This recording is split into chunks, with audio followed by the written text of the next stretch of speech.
Good evening and welcome to this meeting of the Trustees of the House of Industry Estate Management Committee. The first item of business is to elect a chair of the committee for the ensuing municipal year. Are there any nominations for chair? Councillor Hendricks. I'd like to nominate Councillor Van. Is that seconded? Seconded. Councillor Van is elected. Are there any other nominations? No.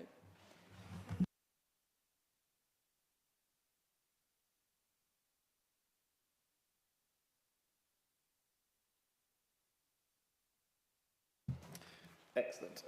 Thank you very much all for being here. Item 2 on the agenda is the election of a vice chair. Are there any nominations? Councillor Lane? Could I nominate Councillor Oliver, please? Councillor Oliver is nominated. Is that seconded? Great. Are there any other nominations for vice chair? No? Okay. Congratulations, Councillor Oliver. That's item 1 and 2. We've obviously already had that for General Purposes Committee, but as this is the House of Industry Estate, which whilst it mirrors it, we have to do that at the start of this meeting, not at the start of the next meeting. Item 3 on the agenda is to receive apologies for absence. I believe we are all here, so none. Item 4 is to confirm the minutes of the charity held on the 3rd of March 2026, and those have been circulated in advance of the meeting. Are those agreed? I'm still going to ask for violent nods. Well, no, not from Councillor Simmons, who wasn't here. Don't worry, I accept that point. That takes us on to item 5 on the agenda, which is disclosure for local and/or disclosable pecuniary interests. I have to do this once a municipal year. So trustees are reminded that where they have a local and/or disclosable pecuniary interest in any business of the council to be considered at this meeting, that they must disclose the existence and nature of that interest at the commencement of that consideration, or when the interest becomes apparent in accordance with the council's code of conduct. Are there any interests to declare? Not at this point. Thank you very much. That takes us on to item 6, which is the draft annual report 25-26, which is obviously a very important thing for us to do as a charity, and the budget 26-27. Over to you. Thank you, Chair. So the report seeks to do two things. It's the draft annual report for 25-26 and then the draft budget for 26-27. So if we look at 25-26 first, this is showing the accounts. So it shows that we've got income into the charity of £274,000 during the year, and that's derived from the rents from the property portfolio and from the investment portfolio income as well. In terms of running costs, we've spent £410,000, of which £367,000 was in the distribution of grants, and the rest was in the running costs of the charity. Should be noticed, investments have gone down slightly in the year, but we need to remember that they are long-term investments and they do derive an income as well. So we get about £90,000 worth of income. So fluctuations in their value are expected as we go through time. And then, as stated in the report, the property valuations have not yet been completed by Property Services. They will be completed in the coming weeks, and an updated version will be circulated to you. The impact of this is that it will show on as the value of the property on the balance sheet, and it will be reflected as a gain or loss on property within the income and expenditure account. In terms of 26-27, so the budget has been set on the same basis that we have set previous year's budgets, in terms of looking at the income from the property portfolio and the expected investment income, and then looking at the running costs of the charity. So we're expecting an income of £361,000. So then we've taken the running costs of the charity, and then that gives us a grant allocation pot of £318,000 for the coming year. And as in previous years, it does include the drawdown of £91,000 from the earmarked reserves, which was an agreed policy several years ago. Happy to take any questions. Thank you very much for that. That's a very helpful intro. Are there any questions on this report? Councillor Hendricks. Yeah, I did have a question about the investments because so these are the charity investment fund investments, and you've got the investment fund and equity fund. As you said, it seems to have lost about 10% of its value. I just wondered whether perhaps you don't have it at hand, any information on what the fund has done the previous years? I mean, is this just a one-off, or is this, because it hasn't been a bad year, to be honest, for equity, so I just wondered.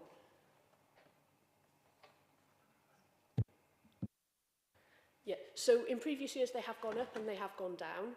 As I say, they are long-term investments. What we need to take account of is the balance sheet date is the 31st of March, and a lot of investments had a shock in the middle of March with the war between America and Iran, and that did in fact affect property investment portfolios.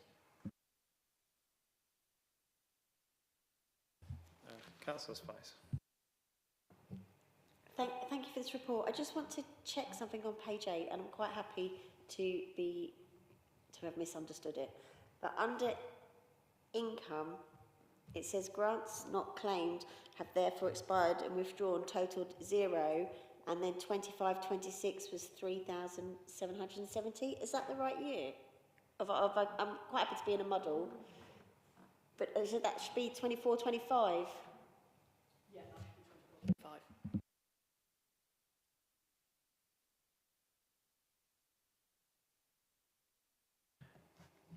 And if in doubt, the budget should be 26-27 at the top of the tables, but that's obvious by the heading. Thank you for that. Are there any questions? Are there any comments? I mean, I have a short comment myself to make, but it's only to say that I think so page 28, in my view, is the key table in terms of the budget. I'd agree with Councillor Hendricks in terms of how investment's going. And then we had that shock at the end of the year and the war, which definitely has affected investments, and certainly charities that I'm aware of have obviously been shaken by that. But I think in terms of the budget, if you look at our forecast investment interest of £90,000, a contribution for the earmarked reserve of £91,200, it's going to take a long time to pay down the earmarked reserve, but it does enable us to go over if we need to. It gives us that sort of flexibility as trustees. In many ways, I always think this is quite an easy budget to set, in the sense that you've got your income and then you've got your expenditure of things that we have to do, and then what we have as grant to distribute is whatever's left. Which, as you, the important line I think for us to bear in mind as trustees as we enter this municipal year is the £318,210 at the top of page *29 on my set, which is, that's the grant that we have to distribute over the course of this year as a result of the income, with that £90,000 added from the earmarked reserve. So that's the bit that's in front of us, coupled with obviously the other recommendations around delegating authority to add the property value to the report and to circulate it with us. So that's my brief comment. Councillor Foley. Yeah, could I just make a personal request that people don't refer to page numbers? Being dyslexic, I have the documents in a different format, and all of the page numbers come out very different for me. Would you prefer the item number or the paragraph number? Is that better? Totally cool. Great. Thank you.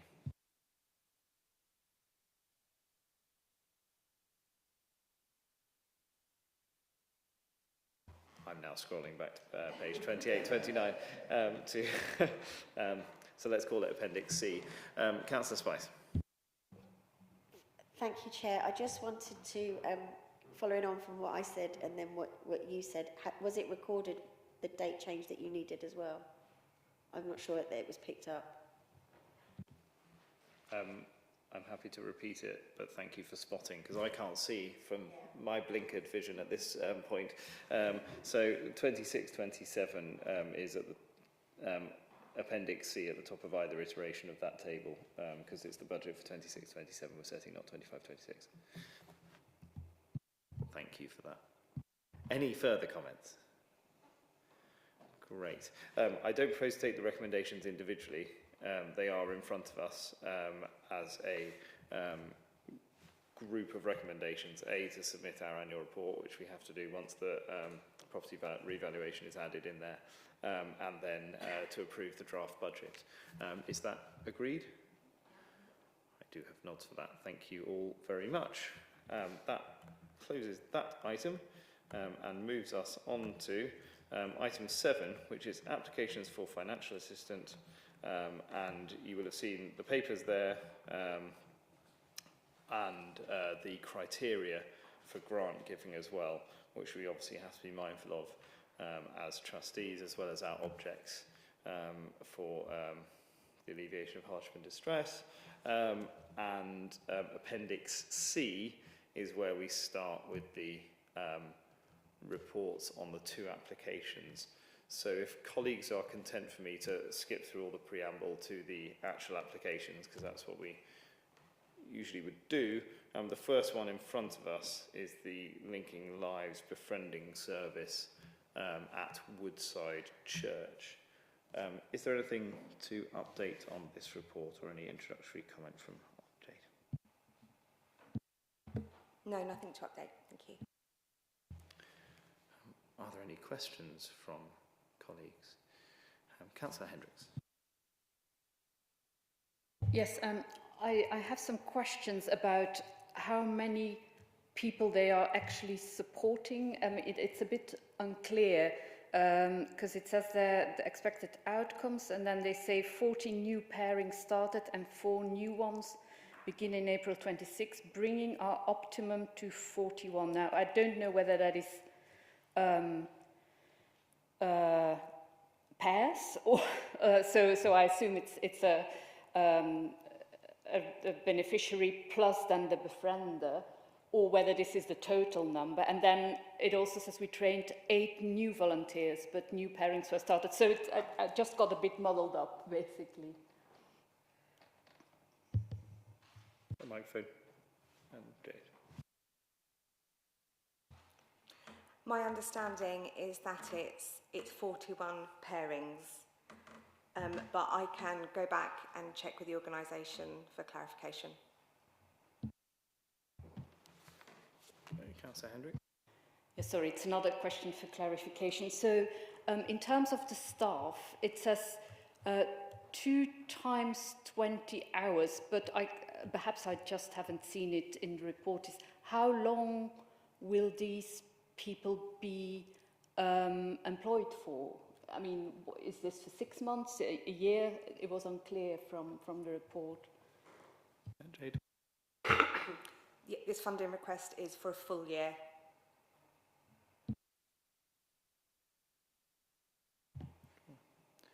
No, those are very helpful questions.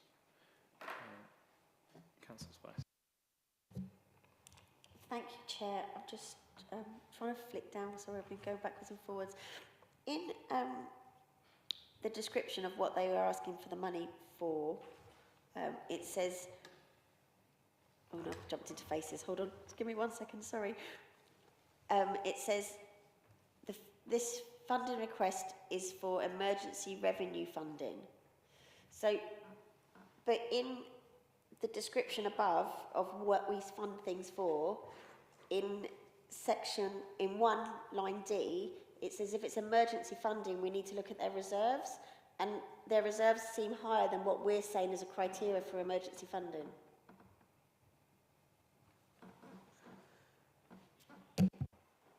Thank you. So they have provided their accounts with their reserves policy as well, which is the 3 months, which is quite standard for a charitable organisation. I haven't gone back and commented on their reserves, but I absolutely can do. I have asked them about future funding for sustainability, and they have provided some additional funding, which if they were lucky enough to get this award, that they would be able to do future projects to continue the project as it is.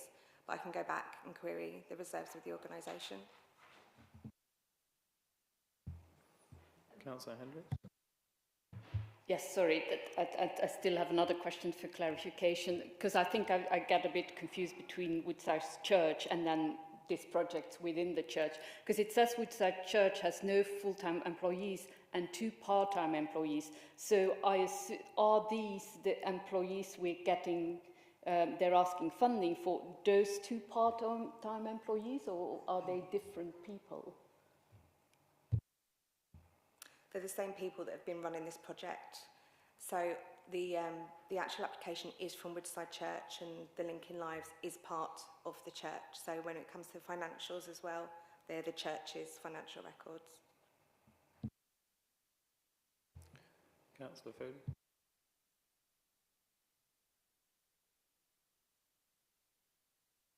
Sorry, I didn't hear you clearly here. Right.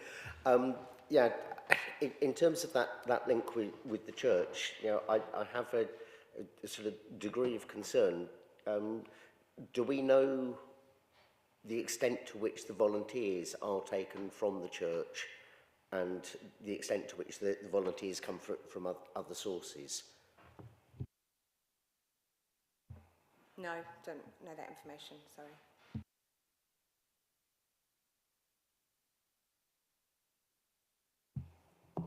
Any other questions? Councillor Lane. Just under the employees, the line, it does not have nor isn't working towards a quality assurance. What does that mean in this context, and what should it mean for us in terms of the grant? That's quite a normal thing. There are some charities that have a quality assurance qualification, and that they're sort of monitored on, but to not have one actually is quite normal.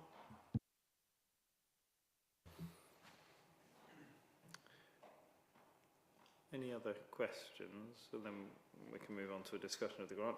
Councillor Spice. Thank you, Chair. It says that they need 45,000 rounding, and they're only asking for 15, and they've only got funding received to date of 17. So what happens if they don't make the number?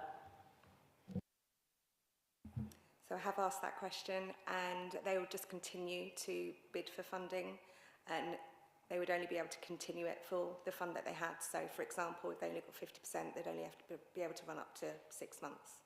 So I asked about the church's contribution, and the church does contribute because of the premises cost. But as far as I'm aware, that they haven't contributed anymore or not prepared to contribute anymore to this particular project.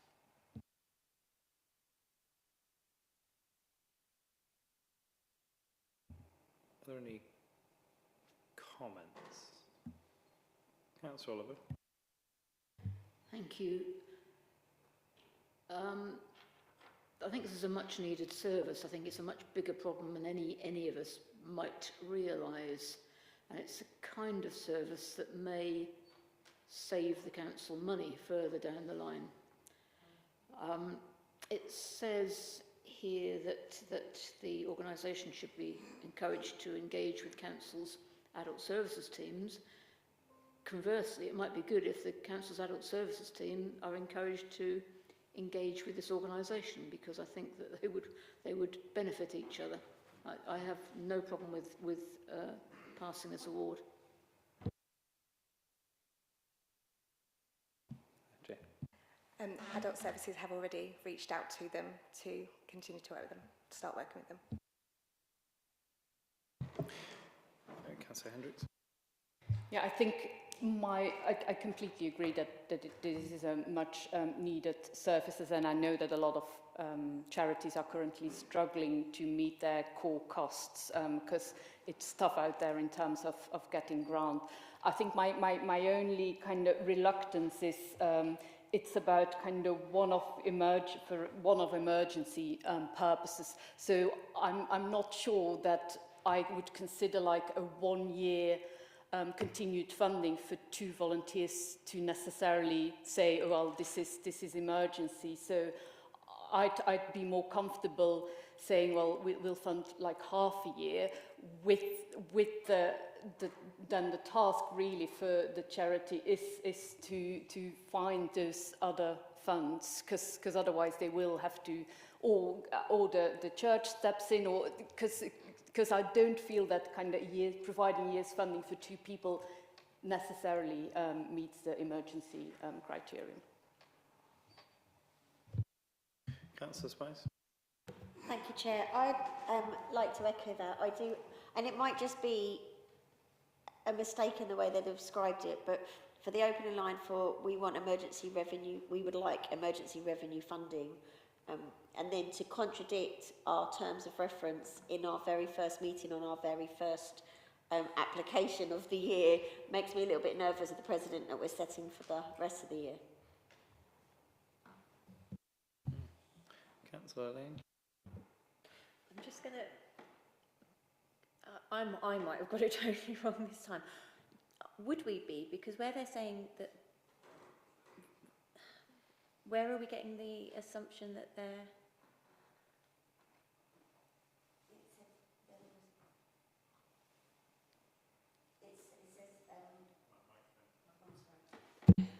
So, in Appendix C, under financial commitment, it talks about the money that they've got. Yeah. And then if you scroll up to our terms of reference for 1D, it says, for revenue funding of one-off emergency purposes of up to 20k, the applicant could not, to demonstrate they cannot ordinarily meet their expenditure, so their reserves are below a reasonable level, but their reserves are huge and bigger than what their policy is of 3 months. So either they've named it... But that's for 2024. That's for that figure is for 2024. So then my bigger question would be, then where have they spent all that money in a year? Yeah. Yes, because when I... Sorry, That's fine, as long as you use your microphone, so I'm perfectly content to allow this discussion. Because when I read the figures, I thought that they were just maybe a mistake with the date, or that they'd provided the yeah. So are the reserves in excess? Are they actually in excess of our terms and conditions? So when the accounts are submitted, they're generally about a year behind when they're submitted to the Charity Commission. It might be that they have a newer set of accounts that are even just in draft format that we could ask for, just to clarify that.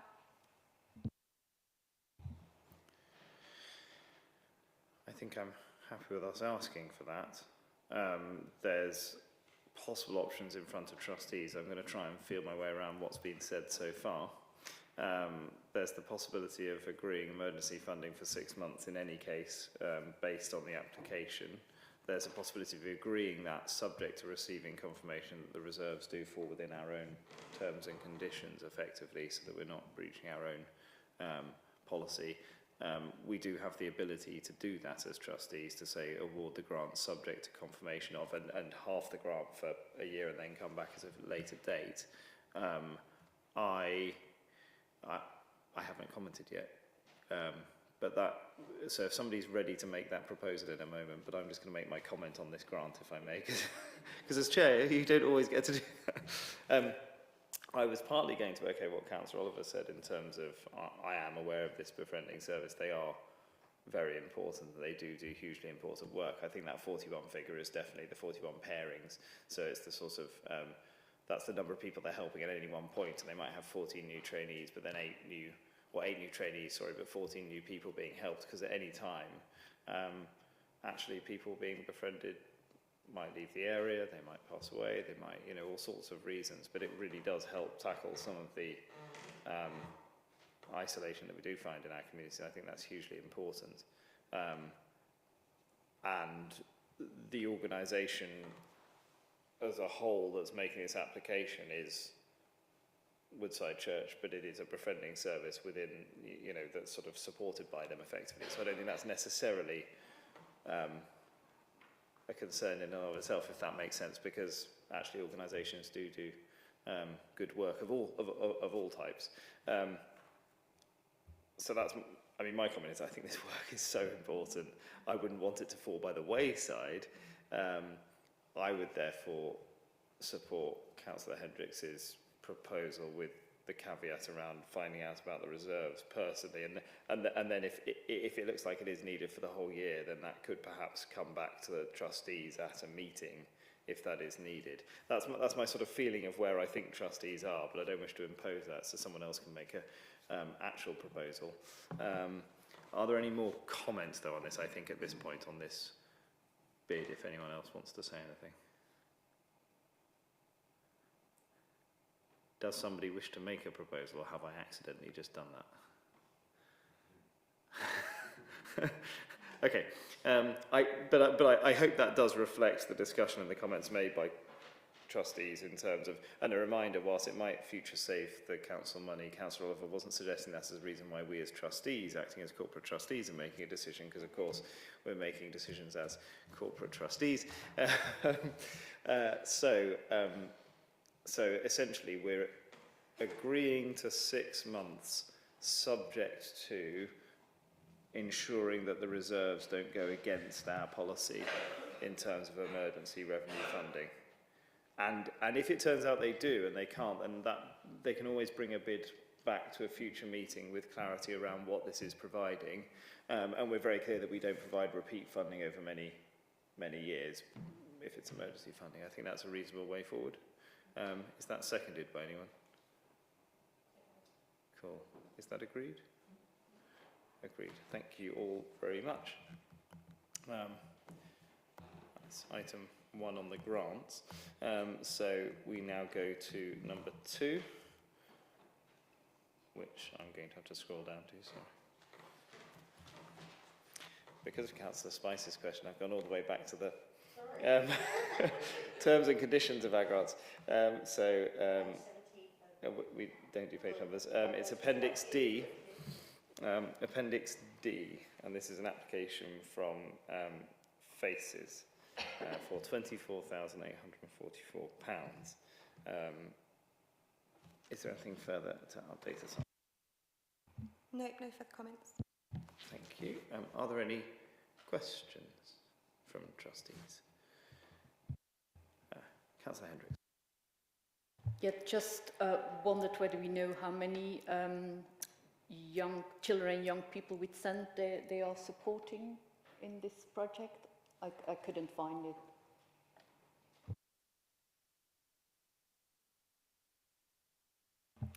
That isn't in the application form, which is surprising because they are very good at monitoring figures, so I could get that information very quickly to you at a later date. If I could follow on from that, because this grant is coming in earlier than we would want, and it's talking about the expansion of the family service. So I'd be curious to know what they were budgeting for, as in people, and how many they are now actually helping, to where that expansion has come from.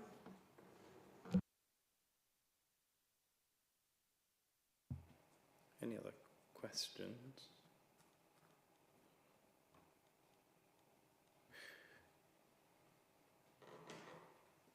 Can I ask a question? Do we know what happens if we defer this grant to the next meeting, given the questions asked?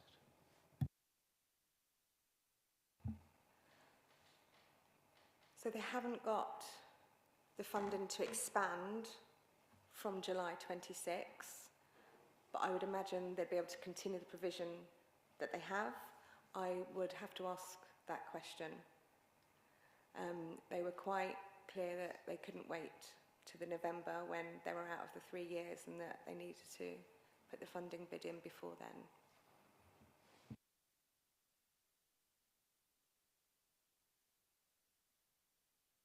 I'm looking around for comments now from colleagues or questions, but Councillor Spice?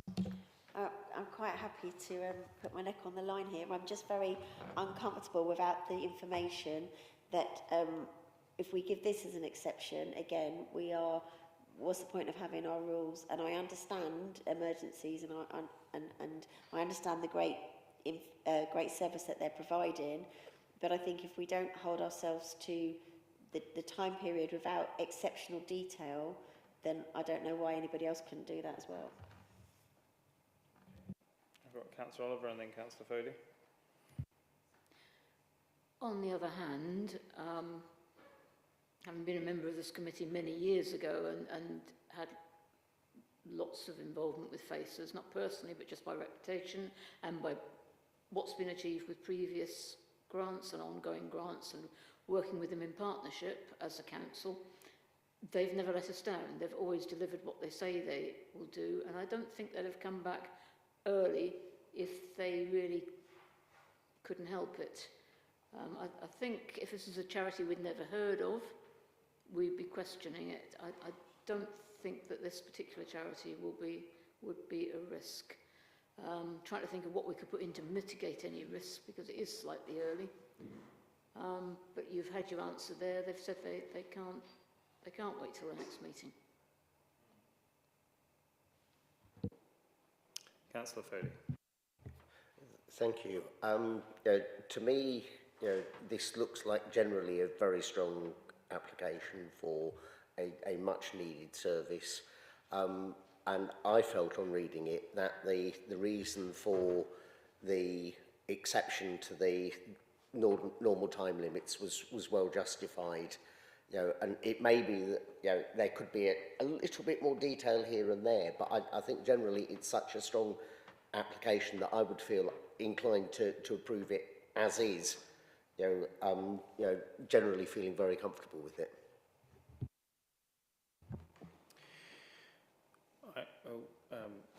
Right, I was about to make my comment, but then I looked up and saw two hands. I've got Councillor Lane and then Councillor Spice again. Thank you. I think I agree with Councillor Oliver and Councillor Foley, but I am very mindful of why you're saying what you're saying and where you're coming from, especially given the decision that we made on the previous application. Could we, subject to the information that was you would look for in terms of expansion and numbers of families and people who would benefit from the expansion, because I think that would be a very key part of information. Could we get to the point where, subject to that being satisfactory, sign off on that potentially?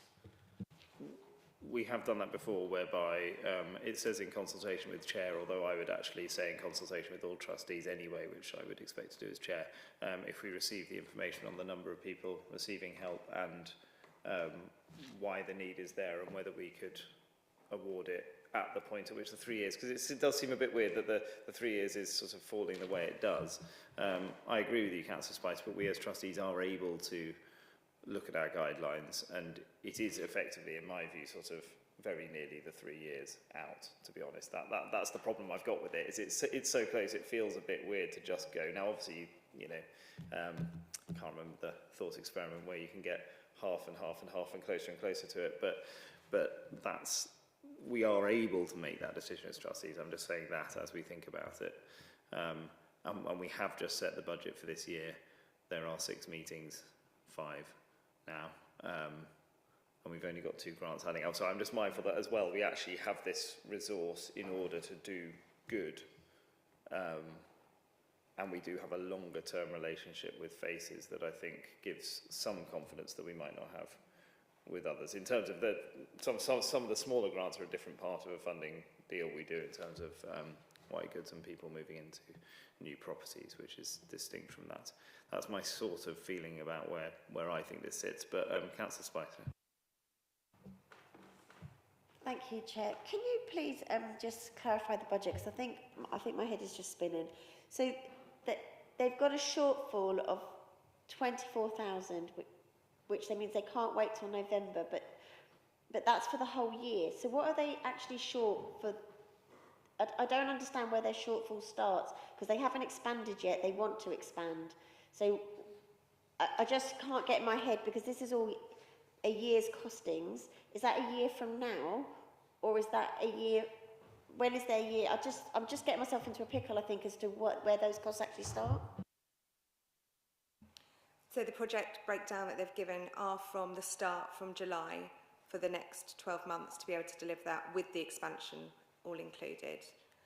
If I can just make a further comment, I have got they've sent their annual report through in a different capacity. So I have got the number of families that are supported for 24 to 25, and that is 3,738 families, which included 9,345 children, but that's not specific with the SEN numbers, that's just as an overall. Thank you for that. That's helpful additional information. Good question. Councillor Spicer. Thank you. I just wanted to clarify then, so, the expansion is great, and great and not great in a kind of way. But have they misbudgeted for the application they did before because they're applying for this because they can't? Am I getting my years in the wrong way? Are they making it their end of year and they just need more money but they need it now? And if they need it now, does that mean they didn't make to the end of their year? The funding for the current project ends from July. So the funding that they had ends, and this is to start from the next start of the year for the 24,000, sorry. So I think you're right in asking your question. There's a covering of a gap there in terms of the previous project and this project. Councillor Spice. So sorry, I know I sound picky, but it then sounds like they haven't budgeted properly because they knew they couldn't apply it again till November. They knew there was going to be a gap when they wanted to start the project in July. If I've understood what you're saying, their year starts in July, but they know they can't do their 3-year application until November. So when they did their original application, should they not have applied up until when they could have in the November?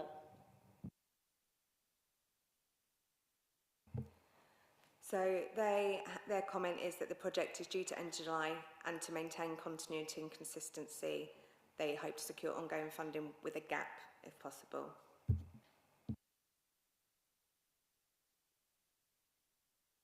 Councillor Foley. I feel Councillor Spice is being unduly harsh here.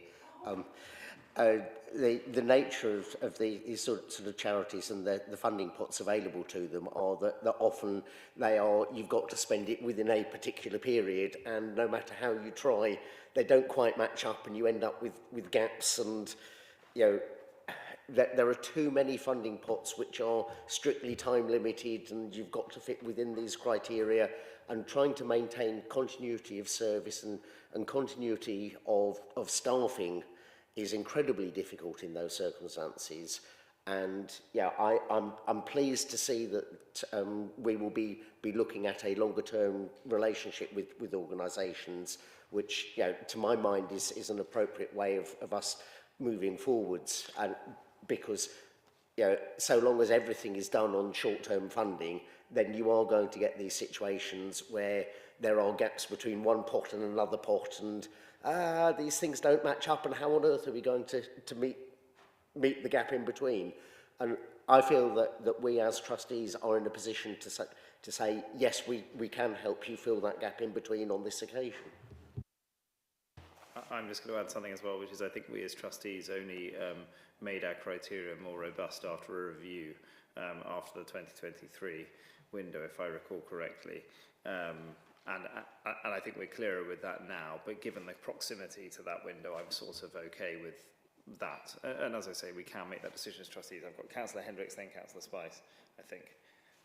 Yeah, I'm comfortable with kind of doing it outside of the 3-year window. However, I do feel, and this is more also for future projects that come forward, I would want to see the number of people that are supported and the expansion, because I mean it sounds a bit crude, but we have to look at value for money as well and how resources are used, and it's very difficult to assess that in this proposal.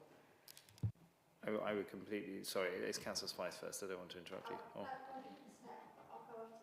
Okay, I would completely endorse those comments in terms of future applications. I think in many ways the House of Industry is eternally an iterative process in terms of sort of fine-tuning the information we need and the information we want from trustees. I also think as we're moving towards receiving impact reports from those who have received grants, which is something we, as trustees over the last year, we've sort of gradually moved into getting into that pattern, we will also be much more confident going forward in terms of past grant applications, organisations we've got a longer term, and we'll have evidence of that confidence rather than what we're doing today, which is we know as trustees they're a very good charity and they do a lot of good work and we have a lot of confidence, but we're sort of, as Councillor Hendricks has said, maybe there was a little bit of information we could have done with additionally, but I'm still happy to approve this from my perspective. But Councillor Spice. Thank you, Chair. I just wanted to raise a slight concern, and it's not that I don't like and appreciate the charity or how funding works.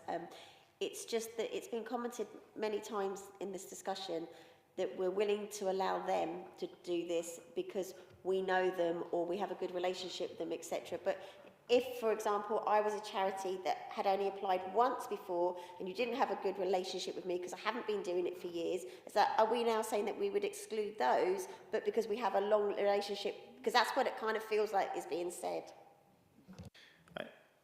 I think that's a perfectly legitimate concern, and that was my worry when I thought about that comment. But I think as an organisation, we obviously have a responsibility to make sure the resource we have is used effectively. Clearly, where a relationship does exist, there can be that greater confidence. Having said that, last year we did distribute a lot of grants to organisations that was their first ever application, and in some cases we didn't issue it and we say, can you come back to the next meeting with these questions? Or as we have done, and I think we need to remember this as trustees as well, we can and we do ask applicants sometimes to come to trustee meetings to answer questions we may have, and I think that may be something in general we offer to applicants as a rule, that they can be here, so that that's actually why the House of Industry is normally first and general purposes second, because we're more likely to have grant applicants here to answer questions. So I think we should always offer that as a rule, because I agree with you. And I think also what we do as quite effectively, I think, as House of Industry through officers, is offer a lot of support to some smaller charities when they are putting in applications that are new, if they're sort of never gone through this process before. I completely agree. You know, I share your concern. I think we need to be clear that that's not what we're saying in terms of why. At the same time, you know, I mean, I said it in terms of the befrienders, the linking lives. I am aware of them as an organisation. I do have some awareness of the work they do and how important it is. Councillor Smith. Sorry, I'll be quiet in a minute. I just wonder, because we don't have the information and the details and the numbers, etc., but we do want them to continue running, whether we could fund it up to the November meeting, because it seems that they haven't gone anywhere else for funding. If their year funding is almost 25,000, but they've only come to us, and knowing full well, you know, of the timescales and everything, I just wondered whether we could look at that as an option.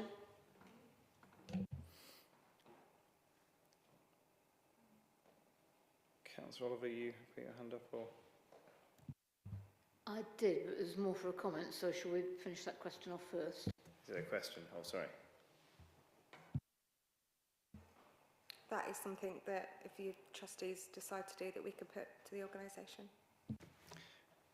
I would really worry if we didn't delegate to ourselves that if you're tiding staff over for a short period of time, that might make retention difficult. So I'm just thinking about the world of charities at the moment, regardless of the particular application, what we were saying earlier about charity employment and bidding. Again, you might not, they'll have the reserves to do, but you wouldn't want them to have to then enter a redundancy process before the grant is coming back in November, if that makes sense as well. I think that's just my sort of instinct on that. Councillor Lane.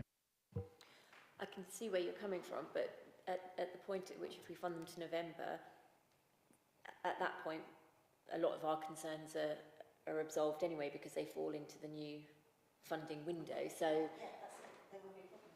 but the point of contention is the period between now and November. So we'd be funding them on the bit that's causing the problem, and then giving them a sense of insecurity, potentially. God, this is all, I should say, this is what we should be doing as trustees, to be sure that we are, and particularly if, depending on where trustees are going, if we do choose to award this grant this evening, it's really important we've had this discussion and we've thought quite seriously about the implications of that. So, Councillor Spice. I'm glad you recognise that, and thank you. I just, you know, just find it easier to ask questions than to sit quietly as I could be at home with the family. So, yeah, exactly. I just wonder if we know if they have applied anywhere else, or they just turn to us and just turn to us. If I can. I have got a long list of funding that they've applied from 2023 up to 2026 for the whole of their services. that was too large to put on the form, but I can share that some of it takes up to early 27. Any funding after that, I would imagine they will have done, because I know historically they are very good for applying for funding. Again, I can get that information from them if you wish to. And obviously the funding up to July is Boots Charitable Trust, Panacea Charitable Trust, Focus Foundation, and so on, at the end of the appendix in terms of where they've sought additional funding for from previously. Okay. Councillor Holland. Yeah, my take on this is that an organisation needs some kind of security for staffing and for their clients, and that's why we've perhaps been a bit pedantic saying, shall we give them a bit of the year? I think we should give them what they're asking for. But also, I want to refer back to what you were mentioning, which is the feedback that we now ask for, which we started doing last year, which to me gives really good assurance of what is being done with the grants that we approve. And this will be a first for FACES, because although they've had grants office for various things in the past, they've never had to do this feedback thing. And I think, I'm hoping we will be quite impressed with the feedback we get from them. Councillor Spice. Do we know what the cost of this project was for last year, or however up to their July? To know, so No. Although I would like to hazard a guess that it was in the region of, at the end of Appendix D. Admittedly, this is a guess and we shouldn't be making decisions as trustees as guests, but it gives us some idea of the scale of grants previously applied for. You can see the below funding assistance in relation to this project, specifically other funding assistance has been provided can be viewed on request. I presume the other funding is the long list that Dave mentioned earlier. So you see Send Services ends July 2026, that's 10,000 from Boots Charitable Trust, Panacea Charitable Trust £14,532, and the Focus Foundation £3,814. So about 28-ish.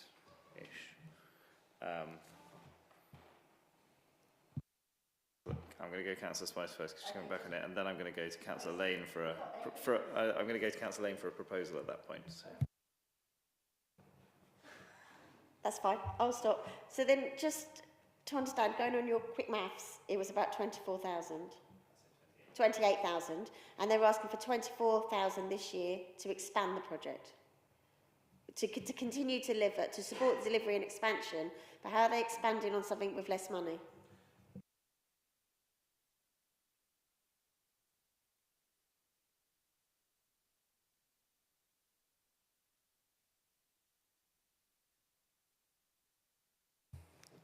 Councillor Lane. Just from referring to looking at what the awards they've had in the past, and just picking up on Councillor Spice's previous comment about their kind of budgeting, that this project wasn't funded previously by House of Industry.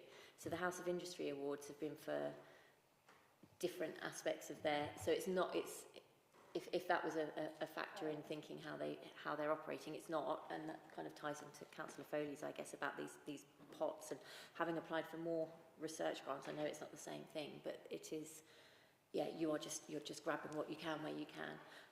But yeah, I think it's probably important to just underscore that this project has not been funded by House of Industry, as far as I can tell. In the past, that's come from the Boots, Panacea and Focus money. I'm just going to comment, I think that's a really helpful point to have iterated, and also the hardship grants don't fall within this overall grant thing, because that's something which we do with FACES more generally when they're supporting almost as a long-term partner, if you like. So it's that. Councillor Spice. Thanks for that clarification. I really appreciate that. That might be the point that I've missed. However, I am then curious as to if we have in our terms of reference a point between a bigger charity applying for lots of smaller projects and a small charity just being allowed to apply for one project.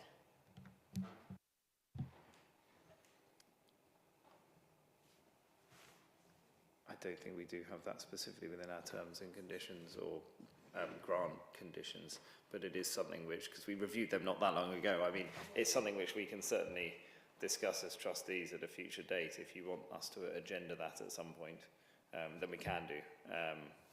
I think reviewing our guidance, we need to think really carefully about what that looks like.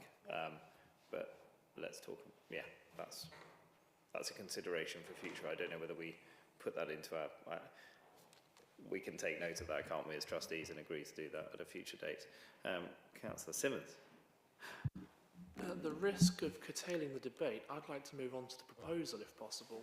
And I'd like to propose that we grant the grant as outlined in the proposal. Great. There was a race for seconding there. Councillor Hendricks has a comment on the proposal. No, I'd just like to add that, yeah, I'm happy to fund it, but we should receive the figures ASAP. Agreed, I think. Great. The proposal is in front of us. And we have done our job as trustees. So I know I say that, and I'm not, but I really think it is important that we don't just go, oh, yeah, okay. We just, we have a job to do, and it's important that we consider it carefully. So that proposal is in front of us. Is that agreed? Agreed. Great. Thank you very much. That takes us on to, that's the end of the applications for financial assistance. I think, sorry, I'm just going back to my report. There's no other recommendations, there's only those two grants. I just want to check I hadn't missed something. Which takes us on to item 8. Colleagues will have noted, and I asked for this to remain on the agenda, the House of Industry Charity Summary Property Ownership and Update on Current Transactions. I'll ask for a very brief update in a sec on where we are with that. If you want to know in the interim what that looks like, you can go back a couple of committee meetings to see the map and the list of sort of where we are in terms of when leases are up. But do you want to share how you're going to get that report to us? Yes, we'll do. We've had quite a lot of change of staff in estates over the last few weeks, quite a high turnover. We've got 2 new surveyors who have started, and they are looking at this now. It's not updated for tonight, but I have been bending their ear all day, and it will be updated in 2 weeks. So you'll have that from me in 2 weeks updated. So we'll have that, and we would have only been noting it. We would have only been noting it tonight anyway, but I do think as a standing item to have the map and the list of property that we actually own as a charity is important for us to all be aware of as trustees. Are there any other questions on that right now, or are we happy to wait to receive that electronically? Great. That brings to a close. Thank you very much. That's it. Sorry, yes. So, there you go. We could have put that at the start of the agenda, couldn't we? But sorry. But thank you for joining us this evening, and welcome to this committee.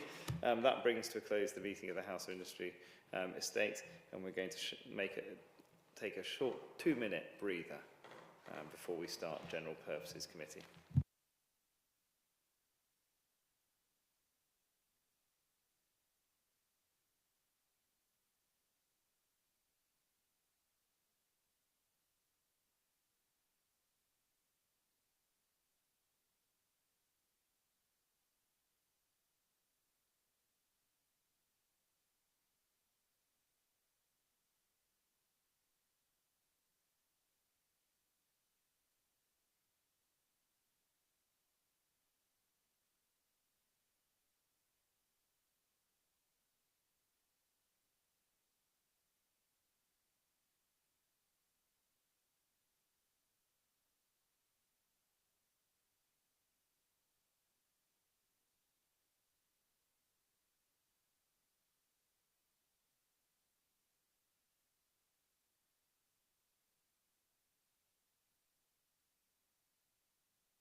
That'll be why I haven't been able to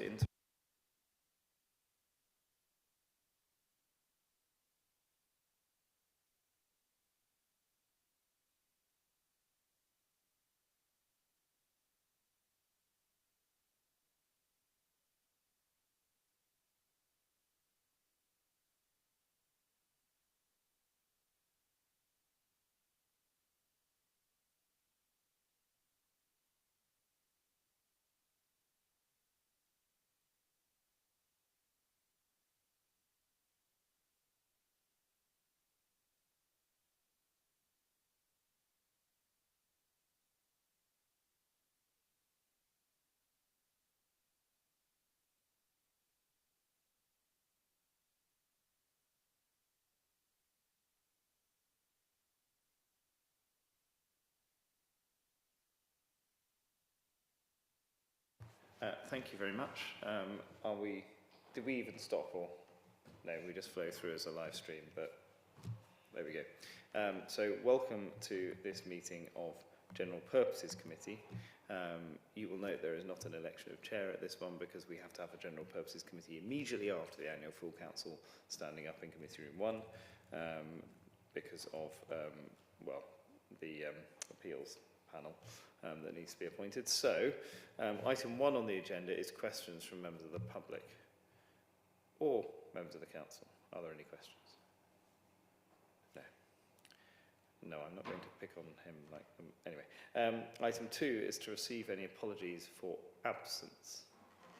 We're all here again. Minutes. To read the minutes of the committee held on the 3rd of March 2026 and the 13th of May 2026. I will take these separately. Are the minutes of the meeting on the 3rd of March 2026 agreed? Vigorous nods from those present. And I know not everyone was, which is why I'm taking them separately. Are the minutes of the meeting held on the 13th of May 2026 agreed? Great, thank you very much. I'm sure you're glad I took those separately. Item 4 on the agenda is the disclosure of local and or disclosable pecuniary interest. I won't read it all out this time, but it does start with the word members rather than the word trustees, as we are now acting as members of General Purposes Committee. So if you have any interest to declare, please do so now. Councillor Oliver. You might guess this one. I have a so. local interest to declare in item 8, which is the community governance review, but only in recommendation 2.1, which refers to Kempston Town Council, as I am a member of Kempston Town Council. And I have been informed that I can address the committee, but then I would intend to leave so that I take no part in the decision. That's okay. That's correct, and I've Thank you. decided as chair to exercise the permission to allow Councillor Oliver to address us at the beginning of that item so that you can be here for all the other items running up to it and so on and so forth and have that opportunity. And just to be clear, I would if there are any members of the public present who wish to address the beginning of that item. But yeah, as you say. Cool. So, thank you for that. Any other interest to declare? Nope. That takes us on to item 5, which is the confidential reporting policy. Copy enclosed. Monitoring officer. Thank you, Chair. So this report is just to confirm changes that have been made to the Council's confidential reporting policy, which are ensuring compliance with the Employment Rights Act 2025, particularly in relation to sexual harassment and including that within our Council's policy. It also updates job titles and also my contact details following my appointments as monitoring officer as the point of contact within the policy. So nothing further to add, Chair, but happy to answer any questions. I have a question. Obviously, thank you for that introduction. I'm just taking the opportunity to ask a question at the outset. Can I confirm, and this isn't a change in the policy, but it's just, I think, worth iterating or reiterating, that this policy applies to not just employees of the council, but contractors and people working for contractors related to the council. Thank you, Chair. Yes, paragraph 1.4 of the policy confirms that it applies to all employees and contractors as well as agency staff, and that's whether they work on or off the premises at Borough Hall. Thank you. I think that's a really important point, given some things that have been raised in various committees and various other places. So thank you for that confirmation. Are there any other questions or comments? And can I just confirm, because I think the recommendation says we're asked to endorse the updates. Are we agreeing this policy this evening? It's actually already been implemented to ensure that we are compliant, because the changes were introduced as part of the legislation that was introduced at the beginning of April, and I've used my delegated authority to ensure we're compliant with that legislation. But if there were any other changes that the committee wished to make to the policy, then you can of course make those this evening. But your endorsement would be helpful. Thank you, Chair. Great. So we're performing that role because, as you say, legislation has changed. So what we're doing tonight, effectively, is there might be other changes people wish to bring forward, of course, but also endorsing it is really important that it has members backing, and there is a good representation in this room. Are there any other comments people wish to make? I realise that was a bit of a question as I said it before the recommendation. Okay. As no one is waving at me, the recommendation therefore is in front of us. There aren't any proposals for other changes to it, but the General Purposes Committee note and endorse the updates made to the Council's confidential reporting policy. Agreed? Agreed. Thank you all very much. That takes us on to item 6, which is the Constitution Review. It's a lengthy report, but that is there, and I'm going to go again to for an update. Thank you, Chair. So thank you. This report just provides some documents that are ready for your consideration following consideration by the Constitution Review Working Group. They're listed in paragraph 1.1. I have actually received comments regarding the Pension Fund Committee Terms of Reference and the Pension Fund Committee Scheme of Delegation to Officers.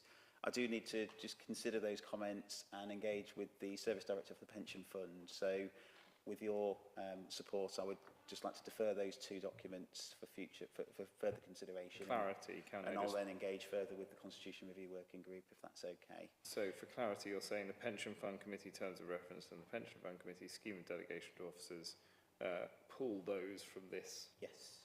Yeah. Councillor Foley. Thank you. There was one issue here where I thought it looks to me like the wording is ambiguous. You know, and obviously this is not ideal when it comes to a terms of reference, which was in Appendix D, the Pension Board Terms of Reference, section 6.5. It talks about the board may agree to appoint 1 or 2 scheme member representatives. It wasn't clear whether those 1 or 2 scheme member representatives in those circumstances were additional to the ones that were already mentioned under 6.4b, or were indeed the same as those under 6.4b, just under different circumstances, that there were none under 6.4a. And so, you know, I have a concern about that ambiguity, at least. No.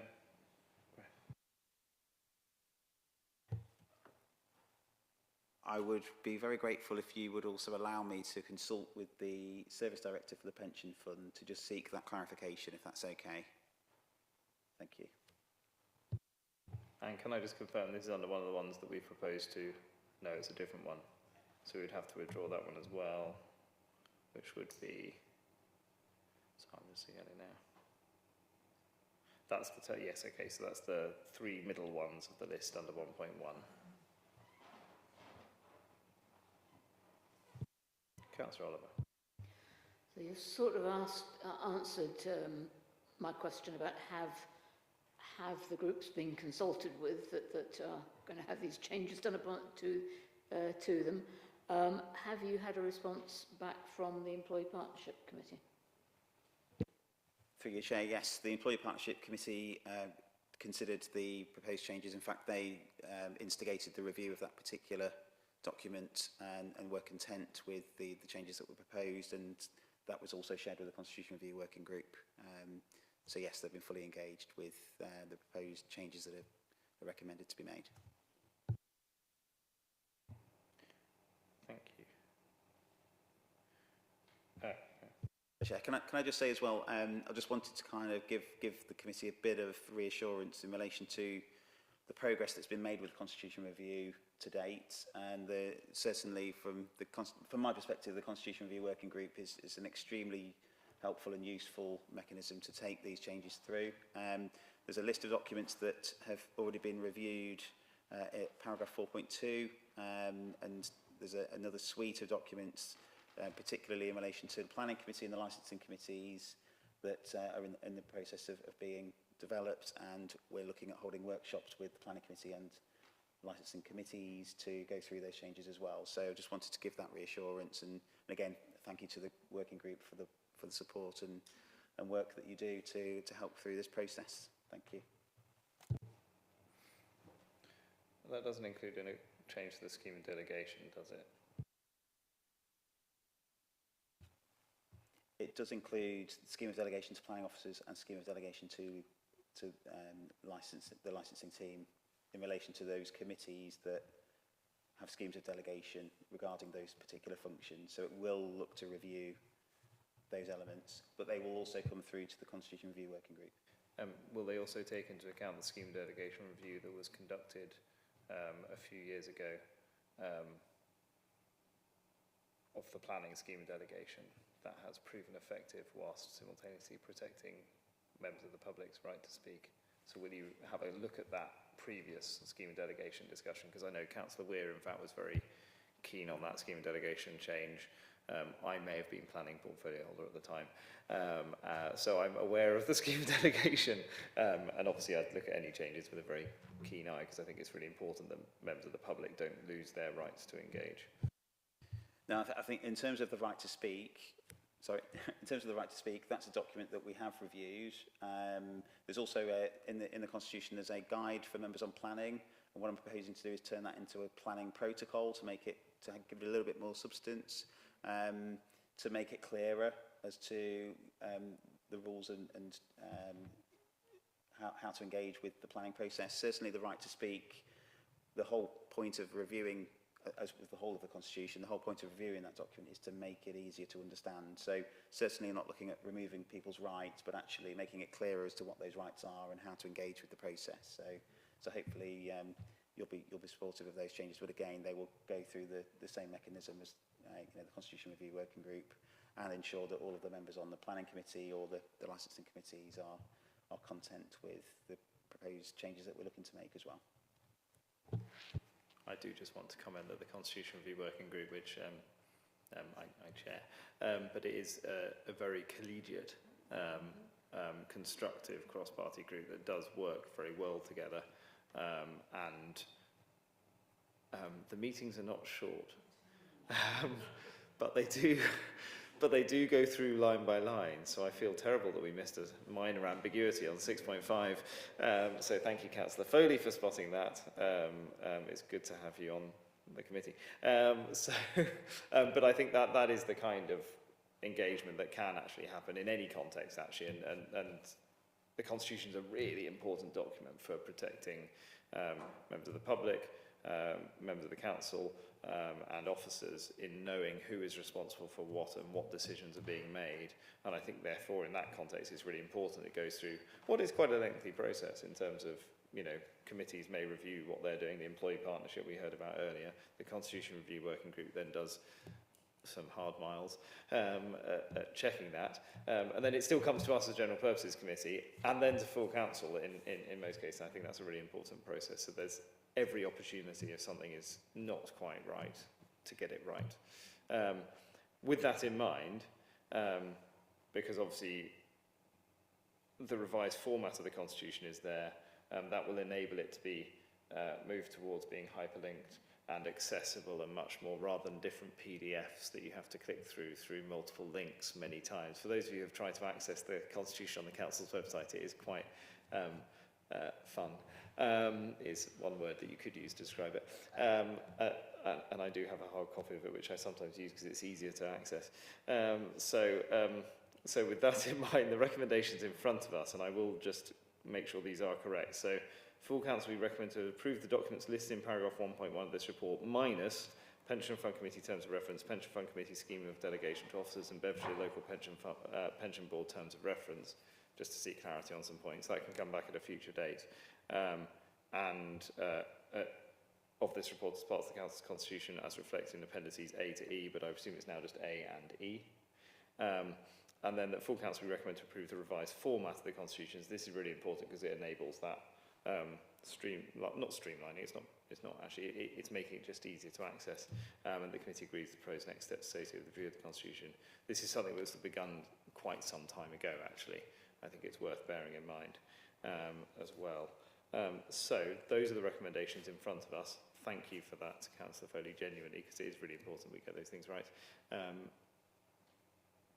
Does anyone wish to second those recommendations? Thank you, Councillor Simmons and Councillor Foley. Are we agreed? Yes. Agreed. Thank you all very much. Thank you, Graham. That takes us on to item 7 of the agenda. The draft scale of fees to recharge town and parish councils for uncontested and contested elections in May 2027. That is a report that is advising us of the calculation of that cost recovery. I have been told we are not approving it. It is something that is there in front of us as a factual setting out of what's changing. And there have been some useful sort of additions, like a worked example, which I found quite helpful, actually, in terms of understanding what that might look like for a parish or a town council. I guess, do you have to declare a local interest in this? I guess any of us who are town or parish councillors perhaps should. In which case I apologise, I better declare a local interest. Thank you for drawing that to my attention.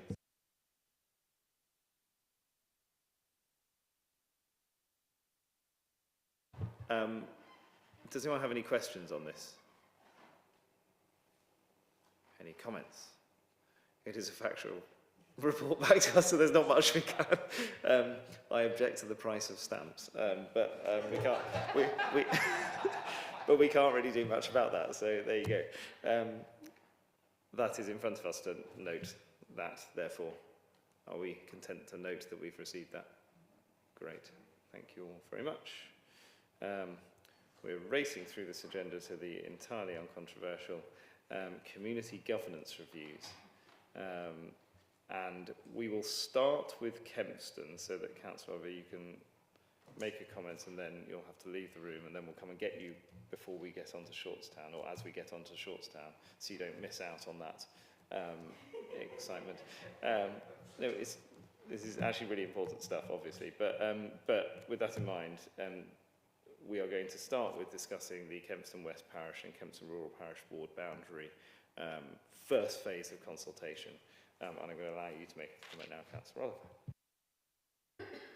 Thank you. As long as you promise not to forget to come and collect me, let me back in again. Thank you. The Kempston West Community Governance Review has been a catalogue of misinformation and delays since the outset, I'm afraid to say.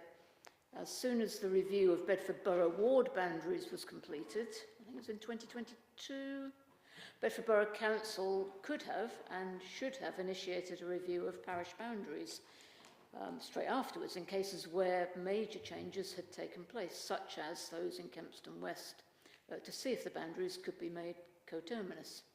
However, by the time it was established that, as a principal authority, Bedford Borough Council could initiate this review, subsequent delays meant that the process could not be completed in time for the 2023 elections.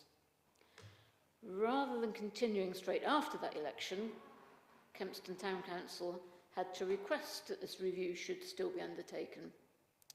Yet, General Purposes Committee finds itself up against a tight deadline for completion by the 2027 election if it decides to go ahead with the next stage of this process. It would be easy to say, well, let's not bother, there's not enough interest from residents anyway. The same would then have to be the case for the Shortstown Parish Council request. However, residents on the whole do not need to know that, about boundaries and the number of councillors in the way that we all do. I have declared a local interest as a member of Kempston Town Council for Kempston whenever this matter has come to committee. but I always tried not to be parochial or biased about it. In my opinion, this is a matter of applying common sense and tidying up the electoral mismatch that we've been left with. For example, having to pass through Kempston Rural to get to Kempston West at both ends of Wilkinson Road, for those of you who could work out the maps. And certain short streets, not long streets like Mile Road, short streets being in 2 different parishes. And I hope you've all had a chance to read the full submission by Kempston Town Council, which I was not involved in writing, which was sent in to this council by the deadline of the 30th of April, but was not circulated until yesterday, as I think it makes a very strong case. If you look at, for Councillor Foley, section 3, the reason for recommendations, it states, the objective of undertaking a community governance review is to ensure that the local governments will continue to be effective and convenient and will reflect the identities and interests of local communities. I would surmise that, I would submit that local governance is not effective or convenient at present, nor does it reflect the identities and interests of local communities at present.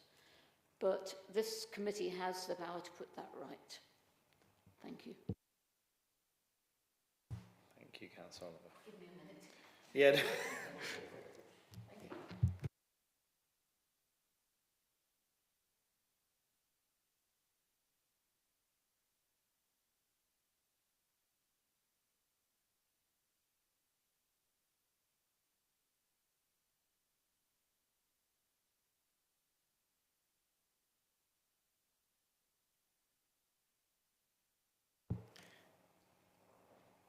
There we go.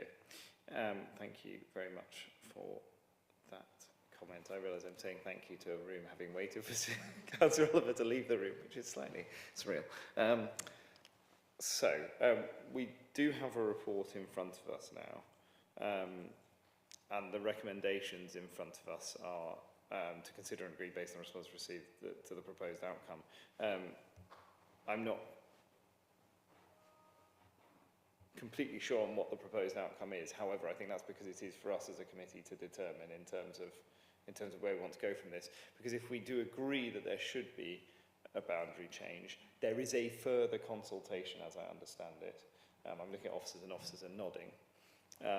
And I think as well, just as chair, I'm going to set out, because I think we can be aware of this, and we should be aware of this. It's not like it's a sort of planning committee or similar. Kempston Rural have clarified that they're neutral in regards to this proposal at present, and Kempston Town Council are supportive of it. So that's where we are in terms of the two. And in many ways, I'm not surprised we've had a small number of responses, because it's an argument over parish ward boundary that people might not understand, and at this stage it's not even a formal proposal, so it's should there be a change, and what change do you think there should be, is effectively where we are. It's a shame we can't fix parliamentary boundaries where there's one that goes through someone's house, as I understand it, so that's a little bit, presumably if they go out of one door they should phone one MP, and if they go out the other door they should phone the other one, but there we go. So with that in mind, that's the sort of context, I think, of where we are. There are links, and you can go and look at the leaflets and the letters that were circulated as well as part of this to residents. Do people have any questions they want to ask? I've got Councillor Simmons, then Councillor Spice. Councillor Simmons. Councillor Van's already mentioned the response rate to the consultation was, let's say, it left something to be desired. What plans do we have to drive a higher response rate in the next phase of consultation if this committee takes the decision to prompt that next stage of consultation?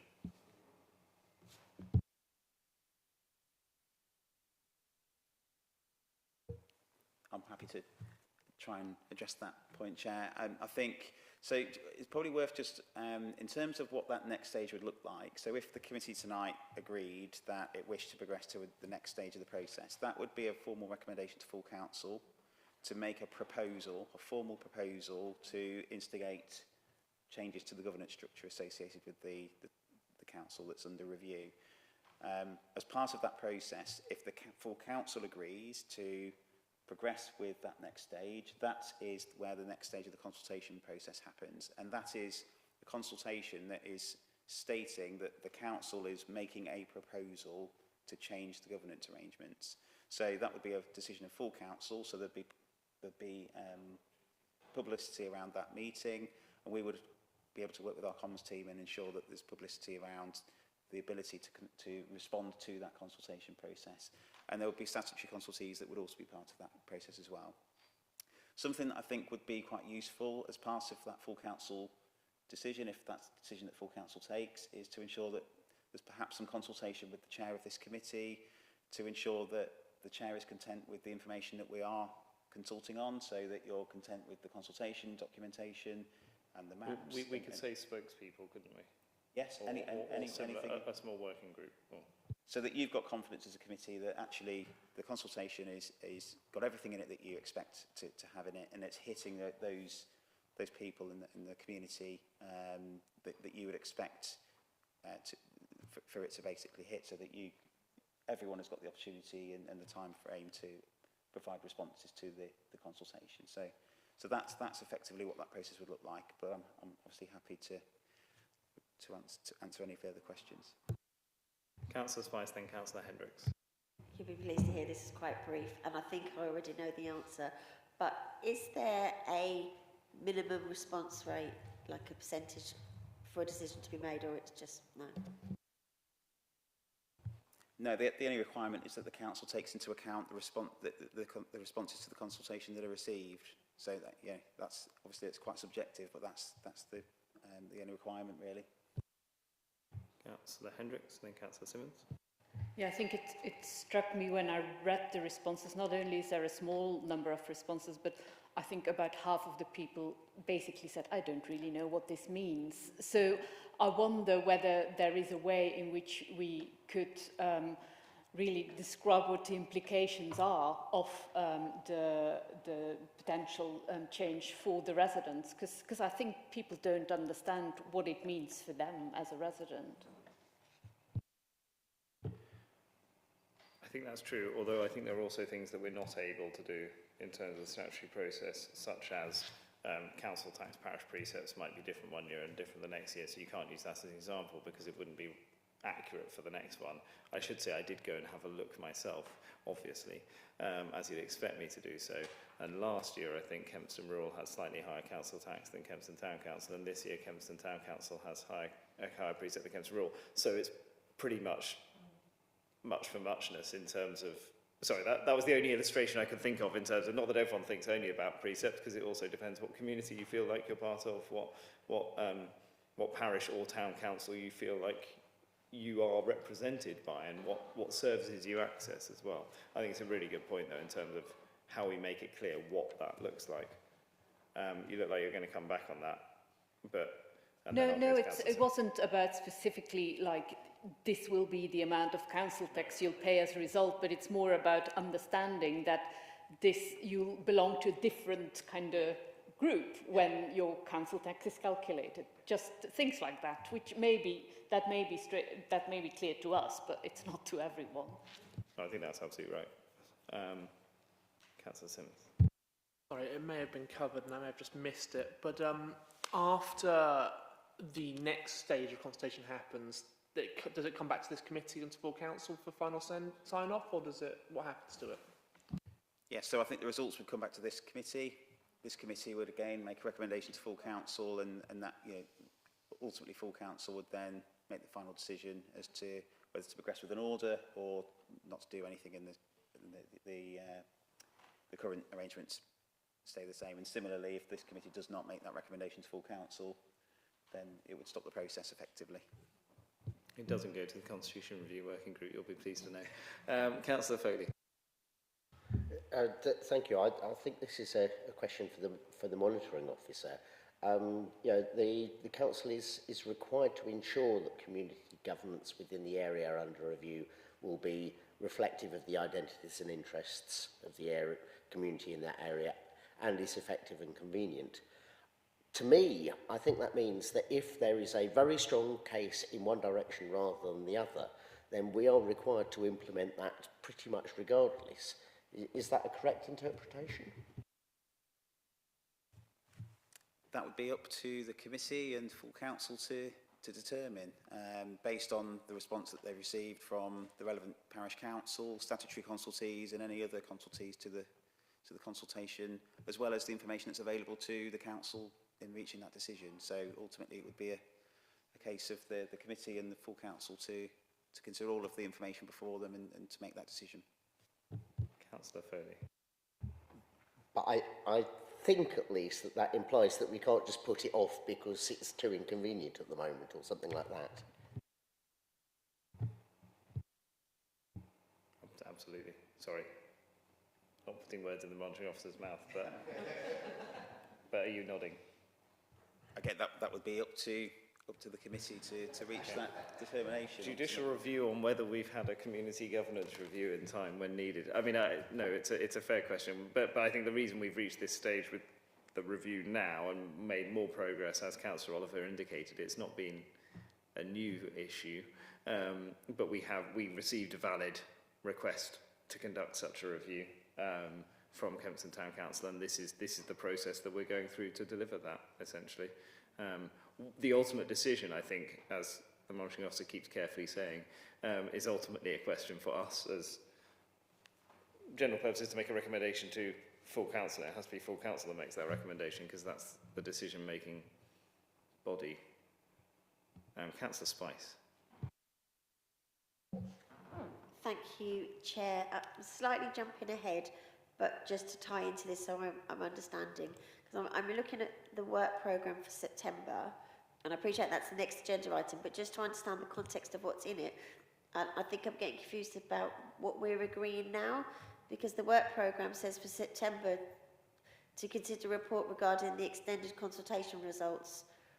So is this what we've done the extended consultation, haven't we? So am I confused? Yeah, I can take that. So we were, it was going to be on the work programme for September, but what you can see on the work plan for this evening for the September meeting is what we're actually doing now. So when we get to the work programme, we'll have to make sure we correct it. But we're ahead of the game, so this is great. If only all committee... No, sorry, anyway, right. So, we're at the stage now, I think, if we have any more questions, we can ask them now. I certainly have a comment, which is that, obviously, I think have you got a comment? Do you want to go in before me, Councillor Foley, or are you happy for me to say, well, I've got Councillor Foley and then Councillor Simmons. But I'll just make my comment, which is I think there is a certain logic behind the boundary adjustment to match council wards, and understanding that in the case of Kempston, with limited responses, but with quite a clear line from the town council and communication from Kempston Rural Parish Council today that they're neutral with regards to the change. I think there's certainly grounds to propose a change and go through that second stage of consultation that would result from full council proposing a change. That would obviously have to deal with representation within the new Kempston West ward as well to ensure that population is adequately represented in Kempston. So it would have to make that clear in terms of which areas it elect or are represented by. Obviously, we just talked about uncontested elections and election charges, but are represented by town councillors if that change were to go ahead. But that proposal, then I hope, and we've mentioned a working group as well to make sure that the documents are, I think, clearer, because I don't think they necessarily have been completely clear for residents. Obviously, we extended the consultation to ensure there was a map that was slightly clearer in terms of the area affected and how that change would be undertaken. So I'm quite content that we do progress to recommend to full council that a proposal is put forward for consultation, aligning those boundaries. I think that makes sense at this stage. Clearly, if we then get thousands of people saying, no, this doesn't make sense, we think we're here, and well, not thousands, because there aren't thousands of people living, but then clearly full council would then make the judgment as to whether it needs to consider that after it's gone to general purposes for a recommendation to full council again. So I think there's quite a lengthy process. It's quite laid out in statute, but I think there's a reasonable grounds to make a proposal in that regard. That's my view. I've got Councillor Foley and Councillor Simmons. Councillor Foley. Yeah, I can't say I was concerned myself by the low response rate, given that town and parish councils have very limited responsibility. It's always going to be difficult for members of the public to see the point in responding, and it's difficult for controversy to arise in a way that would generate high response numbers, except by introducing irrelevancies or misinformation. You know, I accept that those of us who pay attention to the way the lines on the map fall are a small and rather odd minority. That said, you know, to me, I'm pretty clear that the current boundaries are unlikely to be reflective of the identities and interests, and are unlikely to be effective and convenient. You know, consequences such as organising elections, which, you know, to us seem to be, you know, reasonably significant, you know, members of the electorate might not see as being sufficient motivation for responding to a consultation, for example. Councillor Simmons. Thank you, Chair. And I'd like to start my comments by just thanking the officers for sharing the full responses of Kempston Town and Kempston Rural Parish Councils.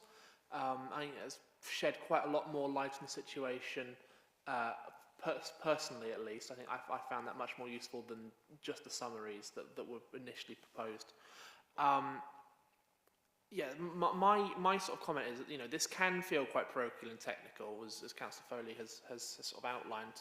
Those of us who look at the map and know what the lines mean think of it as more important, but it is quite important to residents as well, I would submit. But my concern is primarily about the timing of when this will be implemented, because, you know, Councillor Oliver mentioned it in her comments about how we were slow out of the blocks. I've asked questions about this in some of my substitute appearances on this committee previously. We need to make sure that whatever historic delays have been created, they don't impact what happens next, especially seeing as we've got 2027 coming around the corner, and, you know, most councils don't have contested elections, but if Kempston were to have a contested election, this would have a potentially have an impact on those elections, and we want to make sure that that is not seen to be problematic in any way, shape or form. So that'd be my comment, is can you get on with it? What an excellent summary. That was a comment, wasn't it? So it doesn't necessarily need a response. I think those of us who have been through this, yes, there's clearly an impetus behind this now to get it done, if that is what is proposed, and we need to be very clear on that. That's pending that, but obviously that's where we are at this stage. Councillor Lane. It's just a very small comment and not substantive at all, but it's been mentioned a couple of times about Kempston Rural being neutral, but they were originally opposed and they've now moved to neutral. So I think that's probably just worth, although we've seen that, it's worth noting. Thank you. Yes. I should say that this is very strange. Everyone's apologising for being parochial when that literally has the same etymological origin as parish, and it entirely makes sense in that context to be so minded. I think the proposal, therefore, because it's not quite in the wording of the report, but the proposal is to recommend to full council, or rather recommend, or agree that officers prepare a proposal for full council, because does full council agree the actual proposal? So we would need a paper that has an actual proposal in it, maps and so on and so forth, and with a small working group, be it subcommittee or this committee, that can sign off on the publicity so that it's clearly appropriate and does communicate effectively with residents. I'm wondering how many of the Labour Group might have to declare an interest on the evening that comes forward. But one of my group would have to as well. Is that sufficient as a recommendation? Is there anything else you want to add as wording? Monitoring officer. No, if you are content with delegating to myself in consultation with yourself that we submit a proposal to, a recommendation that full council submits a proposal based on the request of the council that's put the request forward, then I'm content to take that forward. Just in terms of the timescale, to give you some reassurance, subject to this being voted through, we'd look to get something to full council on the 1st of July, with a view to commencing a consultation process as quickly as possible after the 1st of July, in time for your meeting of General Purposes Committee in September, for full council in October. So maybe we leave the work programme untouched anyway. So that would be well in advance of anything that we need to put in place for the 2027 elections. Great. Councillor Simmons, yeah. Seconded. Oh, right, okay. Great. Is that therefore agreed? Thank you all very much. Oh, thank you. We're not going to start until Councillor Oliver is back in, though, because I think I promised.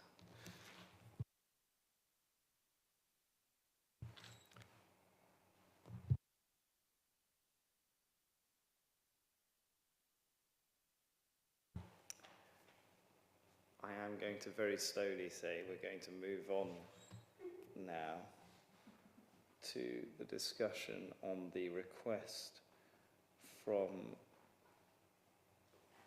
Shortstown Parish Council. Councillor Oliver is going the other way into the chamber. So we're now discussing the proposal from Shortstown Parish Council, a request to increase its number of parish councillors. This was, well, the papers have been circulated. It's a much more overwhelming and resounding majority from responses. No, I say that obviously again. I take Councillor Foley's point. Actually, these are necessarily things that people who are concerned about lines on maps and so on will have opinions about that might not generate that wider interest at this stage. But obviously, this would also result in a further consultation, wouldn't it, and recommendation to full council if we choose to go ahead with this proposal. Are there any questions on the Shortstown one? No. Are there any comments on the Shortstown one? As it only affects one parish council, this is slightly less contentious / debatable, and obviously those of us who know Shortstown, it has grown, and there are more residents to represent and to ensure adequately represent Shortstown Parish Council.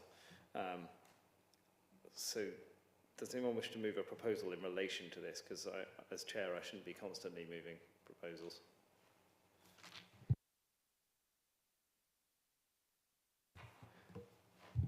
Councillor Lane. Can I propose that we make a similar recommendation to full council, that they consider and delegate to officers, delegate they to prepare officers a proposal and for work in a council. small working group with the exclusion of, yes. Officers are happy with that proposal. Is that seconded? Thank you very much. Is that agreed? Agreed. There we go.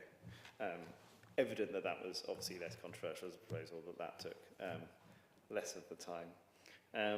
That moves us on to item 9 on the agenda, which is the committee work plan 26-27. So exciting, it's already been commented on in this meeting. With that in mind, I think agreeing those adjustments, so essentially we've done something in this meeting that's ahead of schedule, and the September one we would likely, we are intending to be receiving the consultation report back, if, only if, so we should put there, because we don't want to prejudge full council's decision, but only if full council has decided to proceed, do we have to receive that back there. And that's the 22nd of September. There are some meetings that are currently light in the schedule, and some that will become more full. I certainly know that the members' induction programme will come to this committee. I would suggest well in advance of the March meeting. That's in September. Are we going to get that in September? Great.